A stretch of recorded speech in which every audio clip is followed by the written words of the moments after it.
மிக சிறப்பான ஒரு ஆட்சியை, திராவிட மாடல் ஆட்சியை தளபதி ஸ்டாலின் அவர்கள் தந்தார்கள். இந்தியாவிலே இருக்கக்கூடிய மாநிலங்களில் வளர்ச்சியின் பாதையில் தமிழ்நாட்டை அழைத்து சென்று இரட்டை இலக்க வளர்ச்சி என்ற ஒரு சாதனையை படைத்தது திராவிட மாடல் ஆட்சி. மக்களுக்கான பல்வேறு நல்ல திட்டங்களை, குறிப்பாக மகளிருக்கான பல நல்ல திட்டங்களை தீட்டி அந்த ஆட்சி செயல்பட்டது. மீண்டும் திராவிட முன்னேற்ற கழகத்தினுடைய ஆட்சி மலராதது ஒரு மிகப்பெரிய ஒரு மனவேதனையை தான் தருகிறது. அது திமுகவுக்கு ஒரு இழப்பு என்று சொல்வதை விட தமிழக மக்களுக்கு தான் ஒரு பெரிய இழப்பு என்று நான் வர்ணிக்க விரும்புகின்றேன். புதிதாக ஆட்சிக்கு வரக்கூடியவர்கள் எப்படி ஆட்சி செய்ய போகிறார்கள் என்பதை பொறுத்து தான் அது குறித்த கருத்துக்களை சொல்ல முடியும். திமுக அதிமுகவுக்கு மாற்றாக ஒரு புதிய கட்சி தமிழ்நாடு வரலாற்றிலே ஆட்சி அமைச்சிருக்கு. எப்படி இருக்கணும்னு நீங்க நினைக்கிறீங்க? 1,35,00,000 பேர் அவங்களுக்கு வாக்களிச்சிருக்காங்க. எப்படி பார்க்குறீங்க? அதாவது ஜனநாயகத்தினுடைய மிக சிறப்பான ஒரு பண்பே அனைவருக்கும் ஆட்சி அதிகாரத்தை தருவது தான் ஜனநாயகம்.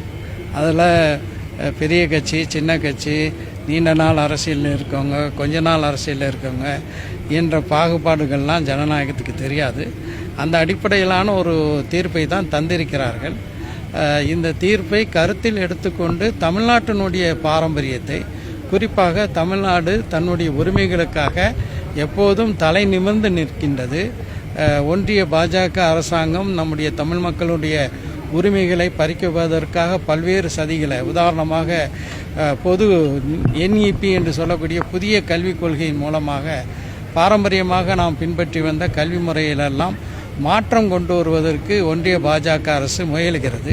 அப்படியான சதித்திட்டங்களுக்கெல்லாம் இந்த புதிதாக ஆட்சிக்கு வரக்கூடிய தமிழக வெற்றி கழகத்தினர் அதற்கெல்லாம் மசிந்து விடக்கூடாது. இந்த பாரம்பரியத்தில் தொடர்ந்து தமிழ்நாட்டினுடைய உரிமைகளை காப்பதற்காக உரிய நடவடிக்கைகளை அவர்கள் எடுக்க வேண்டும் என்று இந்த நேரத்தில் கேட்டுக்கொள்கிறேன். திமுக தலைவர் வெற்றி வாய்ப்பு இழந்திருக்காங்க.